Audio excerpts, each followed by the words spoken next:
Start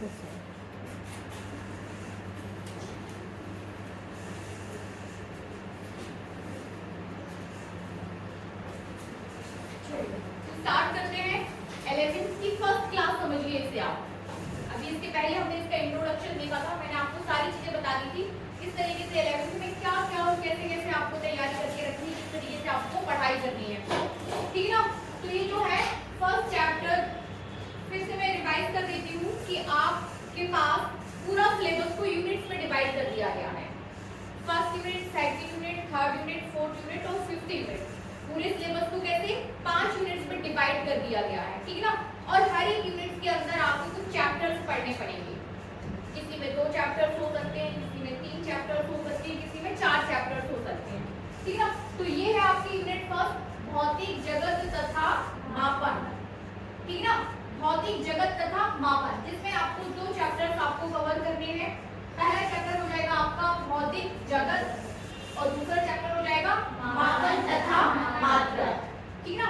chapter 1 जो आपका दिया हुआ है भौतिक जगत, इसमें आप भौतिकी को, भौतिक जो विषय है आपका, ठीक है ना, भौतिक जो विषय है आपका, जो फिजिक्स आप पढ़ने वाले हो, आप उसकी परिभाषा उसको समझोगे कि क्यों भौतिकी को आप पढ़ना पड़ रहा है, कैसे भौतिक विज्ञान जो है अपने अस्तित्व में आया। विज्ञान के बाद विज्ञान की डेफिनेशन हम समझते हैं, उसके बाद किस तरीके से जो है भौतिक विज्ञान या भौतिक या ये विषय जो है अस्तित्व में आया, ठीक है ना। तो हेडिंग दे दो आप अपने, इस तरीके से बना लो इसको कि आपको क्या क्या पढ़ना है इसमें, बना लीजिए, लिख लीजिए, है ना। एक पूरे जो कॉपी में आप बना रहे हो ना, जिस कॉपी में आप लिखोगे, जिसमें आप नोट्स बनाओगे, उसके पहले पेज पर सिर्फ इतना डाल दो, भौतिक जगत तथा मापन यूनिट फर्स्ट, ठीक है ना। ऊपर डालिए यूनिट फर्स्ट और नीचे डाल दीजिए अध्याय 1 और अध्याय 2, अध्याय 1 और अध्याय 2, या चैप्टर 1 और चैप्टर 2, ये दोनों चैप्टर्स आपको कंप्लीट करने हैं, ठीक है ना।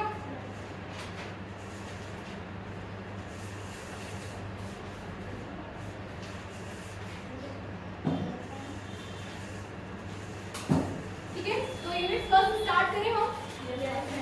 यूनिट फर्स्ट स्टार्ट करते हैं। यूनिट फर्स्ट,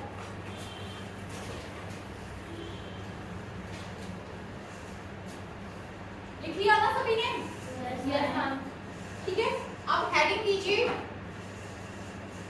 भौतिक जगत के अंदर पढ़ रहे हैं हम, ठीक है ना। चैप्टर 1 भौतिक जगत, और इसका जो टॉपिक, पहला टॉपिक जो आप देख रहे हो वो हो जाएगा भौतिकी का अर्थ,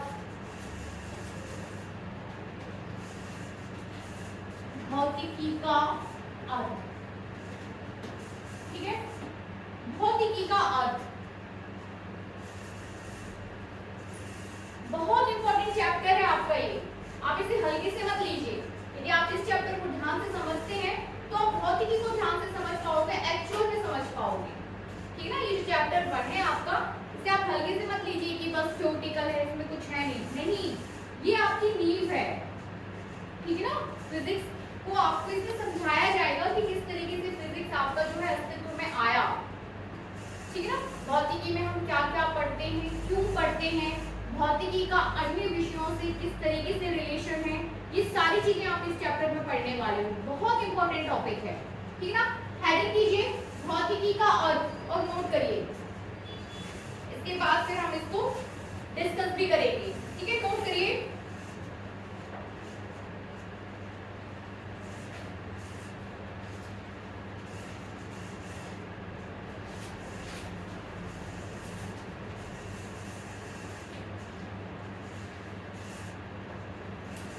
देखिए हमारे आसपास के चारों ओर का वातावरण, चारों ओर का वातावरण, ठीक है ना। हमारे आसपास का चारों ओर का वातावरण, सबसे पहले आप किसको डिफाइन कर रहे हो, प्रकृति को, ठीक है ना। जो मैं बोल रही हूँ वो लिखिए, हमारे आसपास के चारों ओर का वातावरण प्रकृति कहलाता है।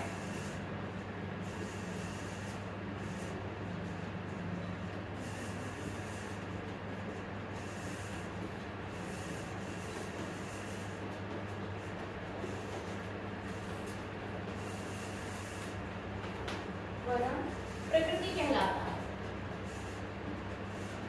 ठीक है ना? Is that clear? समझते हैं हम इस बात को कि हमारे ऊपर चारों ओर का वातावरण और उसमें हम और आप भी इंक्लूडेड है। ठीक है ना? ये प्रकृति किस किस से मिलकर बनी है? हमसे, आपसे, पेड़ पौधों से, वायुमंडल से, हवा से, पानी से, मतलब जो भी चीजें आपको चारों ओर दिखाई दे रही है वो सब क्या है? प्रकृति है। और हम और आप भी उसमें क्या है? हम और आप भी उसके हिस्से हैं। ठीक है ना? वो सब क्या है?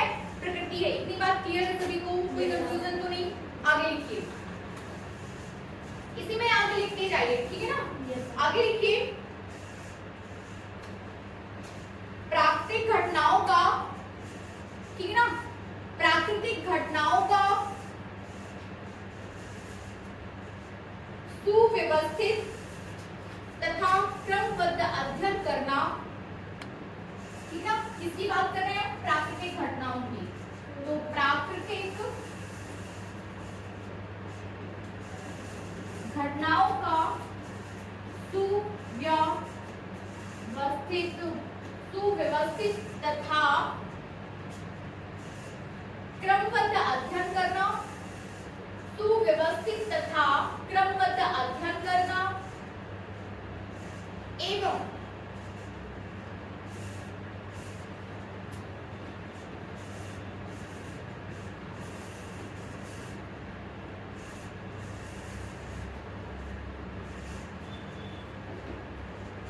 अध्ययन करना एवं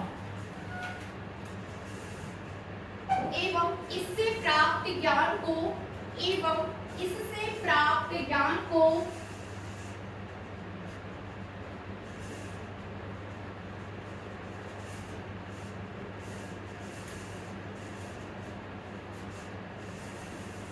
विज्ञान कहते हैं। ठीक है ना? एवं इससे प्राप्त ज्ञान को विज्ञान कहते हैं। नोट किया? अब इसको हम समझेंगे। ठीक है? विज्ञान आज की बात नहीं है। विज्ञान क्या है? हमारे करोड़ों साल पहले से विज्ञान चले आ रहा है। ऐसा नहीं कि हम आज विज्ञान शब्द का यूज कर रहे हैं। ठीक है ना? आदिकाल की भी हम बात करें कि मनुष्य जो है आदिकाल से ही कुछ ना कुछ करते आ रहा है, उसका क्रमबद्ध अध्ययन करते आ रहा है। जैसे अभी समझिए कि अभी हमें कुछ नहीं पता है, हम सब क्या है? आदि मानव के काल में हैं। ठीक है ना? हम सब क्या है? आदि मानव के काल में हैं। और आप जो है ना, तो हमारे अभी आप जो है जीरो पर हो। आदि मानव की बात की जाए तो अभी हम कहाँ की स्थिति में है? जीरो स्थिति में है। Is that clear? इतनी बात क्लियर है कि अभी आपको कुछ पता ही नहीं है। जैसे जैसे आपका विकास होगा, आपके माइंड में, दिमाग में प्रश्न उठेंगे।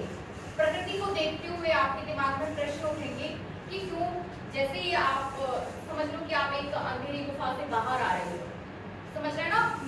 सपोज करके देखिए कि आप एक अंधेरी गुफा से क्या है? बाहर आ रहे हो, तो आपके दिमाग में प्रश्न आएगा ना कि अंदर तो अंधेरा, तो बाहर उजाला क्यों है?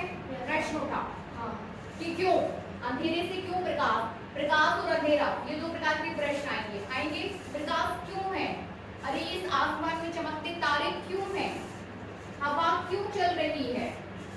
प्रश्न आ रहे हैं ना आपके दिमाग में? हवा क्यों चल रही है? छोटा सा बच्चा बड़ा क्यों हो गया? पत्ते हरे क्यों हैं? पेड़ पौधा छोटा था अब बड़ा क्यों हो गया? हर प्रश्न पर क्यों आ रहा है ना? आ रहा है ना? दिनों रात क्यों हो जाती है? बारिश क्यों हो जाती है? हमें ठंड क्यों लगती है? हम क्यों बोल पा रहे हैं? हमें चीजें क्यों दिखाई दे रही हैं? हर बात पर प्रश्न है। इन प्रश्नों का अध्ययन का, ये सारे प्रश्न क्या है? प्रकृति। ठीक है ना? सूर्य, चंद्रमा, तारे, हम, आप, पेड़ पौधे, ये सारी चीजें क्या है? प्रकृति। और ये सारी प्राकृतिक घटनाएं, दिन रात का होना, ठीक है ना, बारिश होना, हमारा बोल पाना, आपका चल पाना, चीजों का देख पाना, ये सारी एक प्रकार की घटनाएं हैं, है ना? भूकंप आ जाना, बाढ़ आ जाना, ये सारी चीजें क्या है? घटनाएं। तो इन्हीं घटनाओं का सुव्यवस्थित तथा क्रमबद्ध अध्ययन, इन्हीं घटनाओं का, जो प्राकृतिक घटनाएं हैं ना, इन्हीं घटनाओं का सुव्यवस्थित तथा क्रमबद्ध अध्ययन। सुव्यवस्थित से क्या मतलब है आपका? सुव्यवस्थित से मतलब है प्रश्न आना, उसकी खोज करना, क्यों ऐसा हो रहा है, और एक रिजल्ट तक पहुंचना। ठीक है ना? ये एक क्रमबद्ध अध्ययन है। तो इसी क्रमबद्ध क्रमबद्ध अध्ययन ही क्या कहलाता है आपका विज्ञान। इन्हीं प्रश्नों ने क्यों क्यों क्यों इन्हीं प्रश्नों ने जो है विज्ञान को जन्म दिया। इन्हीं प्रश्नों ने मनुष्य ने प्रश्न किए, मनुष्य ने उसके उत्तर खोजे, तो इसी से क्या है विज्ञान जो है अस्तित्व में आया। Is that clear? इतनी बात क्लियर है सभी को कि विज्ञान क्या है? प्रकृति का अध्ययन करना ही विज्ञान है कि नहीं? समझ में आ रहा है ना? प्रकृति का अध्ययन करना ही क्या है विज्ञान है। आगे बढ़े? आगे नोट करिए आप, ठीक है ना? आगे नोट करिए।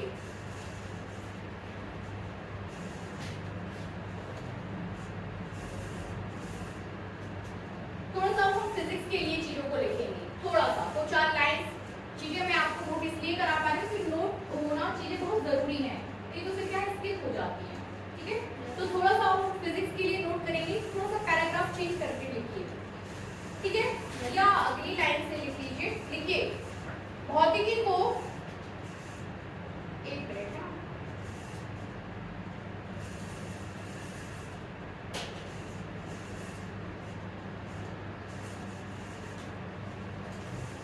थोड़ा सा नोट करिए पहले। अध्ययन की सुविधा हेतु, अध्ययन की सुविधा हेतु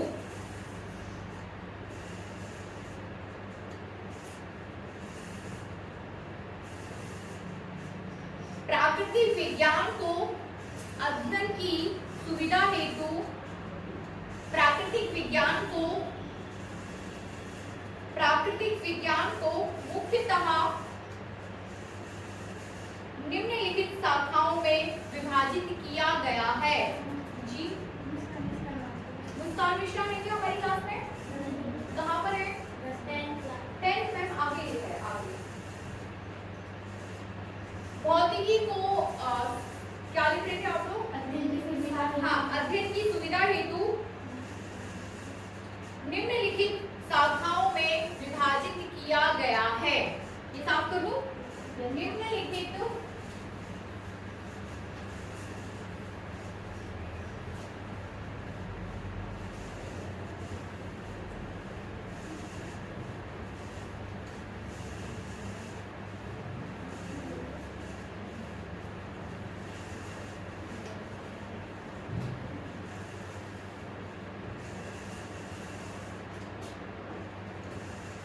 ठीक है ना, निम्नलिखित शाखाओं में विभाजित किया गया है। देखिए भौतिकी ऐसा बिंदु डाल के लिखिए, है ना? भौतिकी ऐसे बिंदु डाल के लिखिएगा, एक के नीचे एक व्यवस्थित नोट्स बनाइए। और आपको डायरेक्ट फेयर कॉपी में ही लिखना है, उसको रफ फेयर नहीं करना है, डायरेक्ट फेयर कॉपी में लिखिए, ठीक है? लिखिए भौतिकी, फिर रसायन दूसरे बिंदु में आएगा, ठीक है ना? रसायन, जीव विज्ञान, वनस्पति विज्ञान, भौतिकी आपका हो जाएगा, फिर रसायन, फिर हो जाएगा जीव विज्ञान, वनस्पति विज्ञान, ऐसा लिखेंगे वनस्पति, ठीक है ना? वनस्पति विज्ञान, ठीक है ना? इसके बाद ज्योतिष विज्ञान,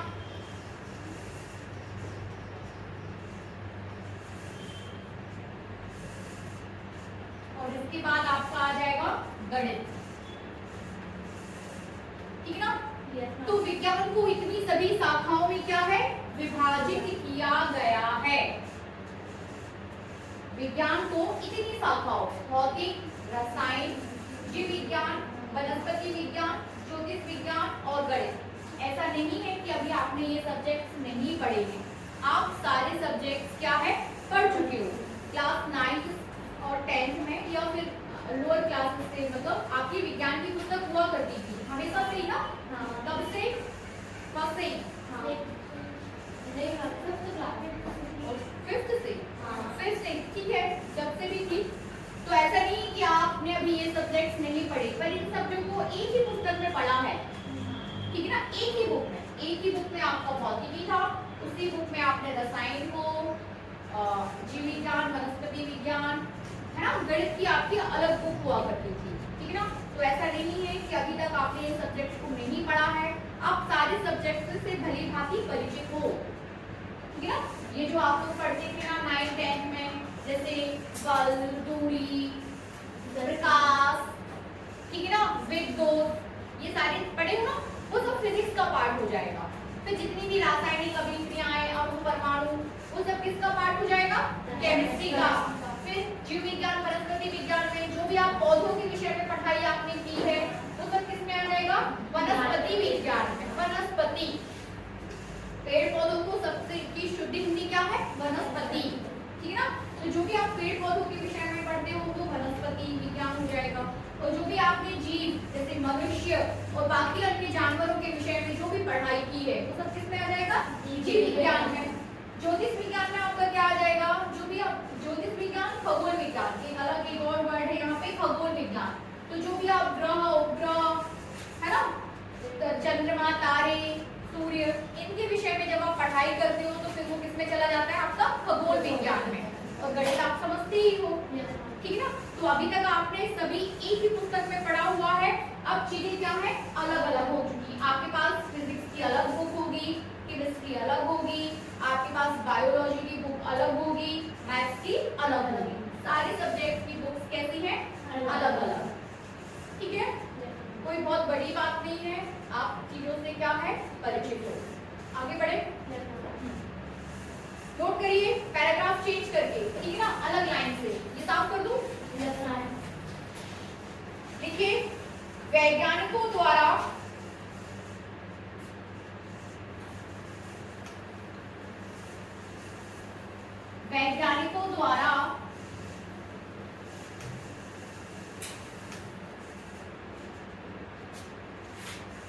अनुसंधान कार्यों के लिए, ठीक ना, बहुत बढ़िया शब्द यहाँ पर आ रहा है, अनुसंधान।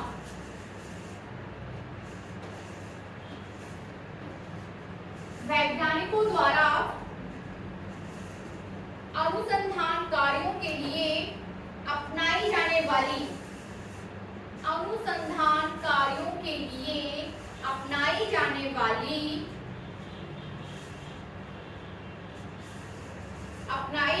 वाली सुव्यवस्थित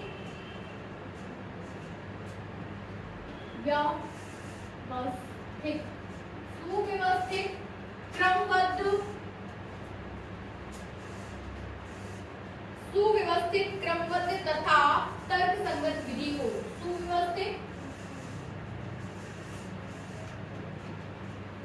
क्रमबद्ध तथा तर्क संगत विधि को, ठीक है ना, तर्क संगत विधि को वैज्ञानिक विधि कहते हैं। वैज्ञानिक विधि कहते हैं, ठीक है ना। क्या बोलते हैं, वैज्ञानिक विधि। बहुत इंपॉर्टेंट लाइंस हैं, इसको पढ़िए, ठीक है ना, पढ़ो इसको।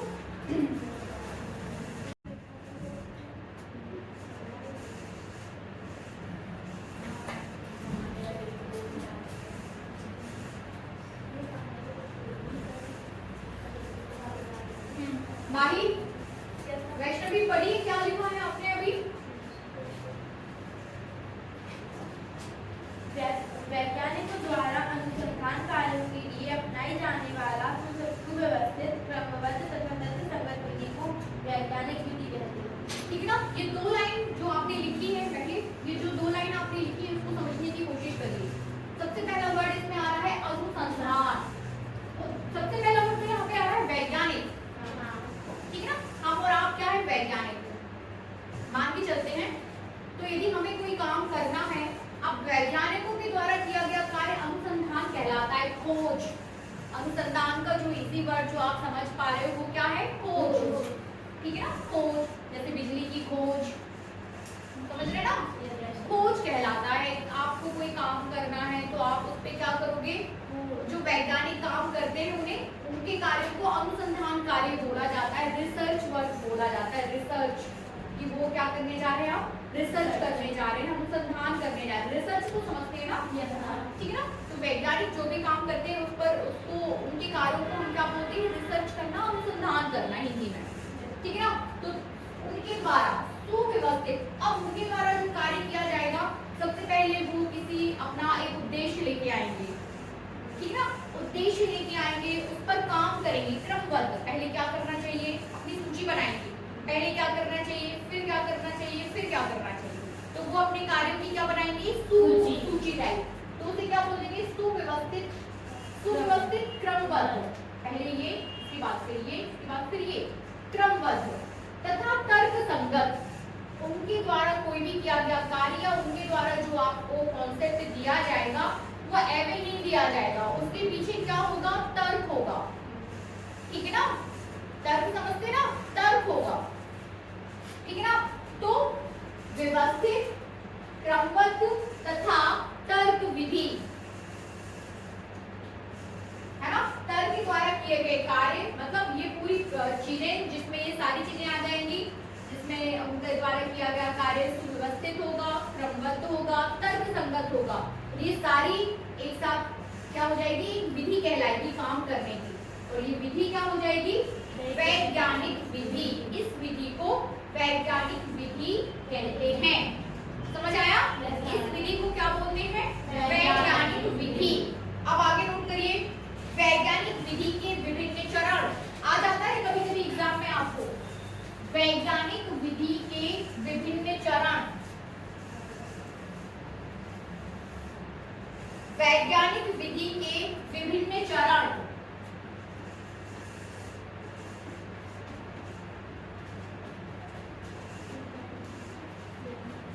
विधि के विभिन्न चरण, ठीक है ना। वैज्ञानिक विधि के विभिन्न चरण में पहला आ जाएगा आपका, देखिए, क्रमबद्ध प्रेक्षण।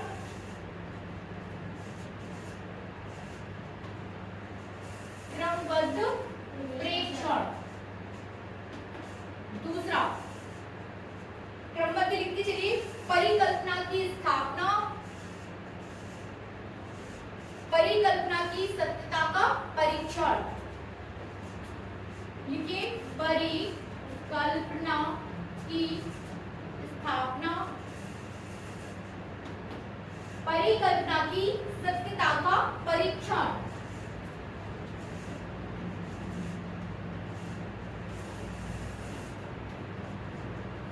सत्यता का परीक्षण, परिकल्पना की सत्यता का परीक्षण। चौथा लिखिए, सिद्धांत की स्थापना। और पांचवा हो जाएगा नियम की स्थापना।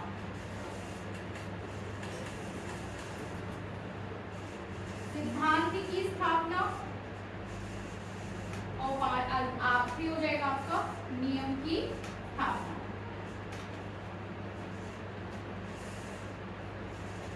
नियम की स्थापना, ठीक है ना। लिख लीजिए, बोर्ड पे लिखा हुआ है, फिर से मिलाइए, सही लिखा है कि नहीं।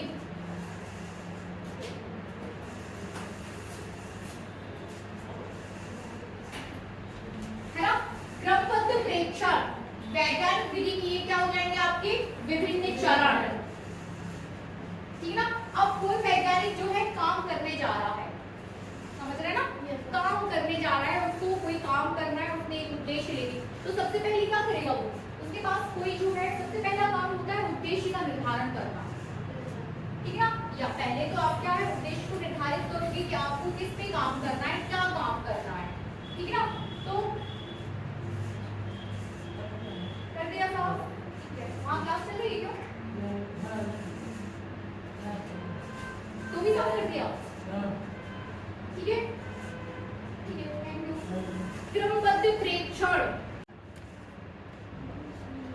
सुनियोजित प्रयोग करते हैं तथा क्रमबद्ध प्रेक्षण लेकर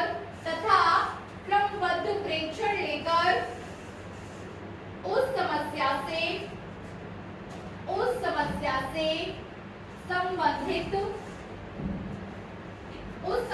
से संबंधित आंकड़े एकत्रित करते हैं। उस समस्या से संबंधित आंकड़े जो हैं वो एकत्रित करते हैं, ठीक है ना। तो प्रेक्षण हो गया और आंकड़ों को एकत्रित करोगे, ठीक है। दूसरे में लिखिए प्रयोगों से प्राप्त आंकड़े, प्रयोगों से प्राप्त आंकड़ों की व्याख्या करने के लिए, प्रयोगों से प्राप्त आंकड़ों की व्याख्या करने के लिए कार्यकारी नियम बनाया जाता है, कार्यकारी नियम बनाया जाता है जिसे परिकल्पना कहते हैं, जिसे परिकल्पना कहते हैं, ठीक है। बहुत काफी इस पे हम डिस्कस कर चुके हैं, आप इसमें फटाफट आप लोग नोट ही कर लो। आगे देखिए, लिख लिया हो गया। चलिए तीसरे पॉइंट में लिखिए, हेडिंग दीजिए सबसे पहले परिकल्पना की सत्यता का परीक्षण।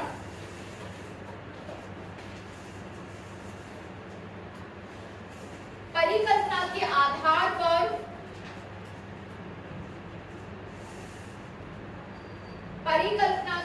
आधार पर कुछ निष्कर्ष निकाले जाते हैं, कुछ निष्कर्ष निकाले जाते हैं।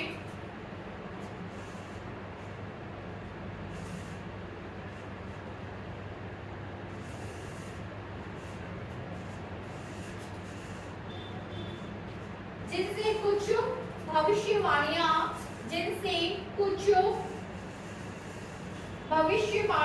की जाती हैं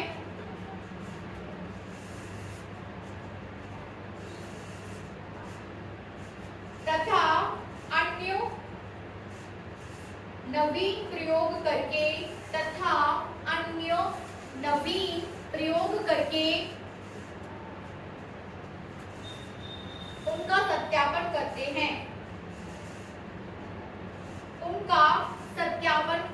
हैं,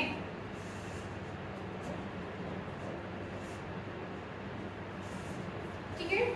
आगे नेक्स्ट सिद्धांत की स्थापना।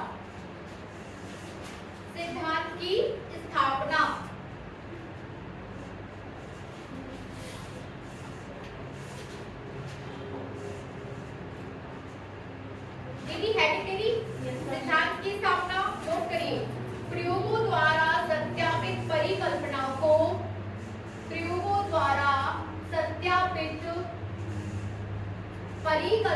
को सिद्धांत कहते हैं, ठीक है ना। प्रयोगों द्वारा सत्यापित परिकल्पना को सिद्धांत कहते हैं, बस इतना ही। आगे लिखिए नियम की स्थापना। नेक्स्ट हेडिंग दीजिए नियम की स्थापना।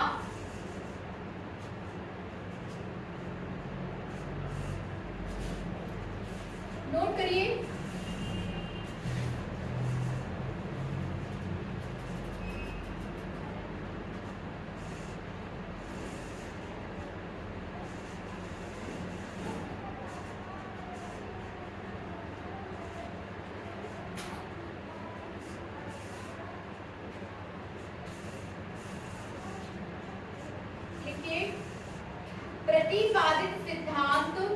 प्रतिपादित सिद्धांत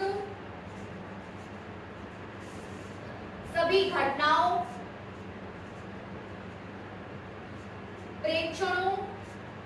घटनाओं, प्रेक्षणों तथा तथ्यों के लिए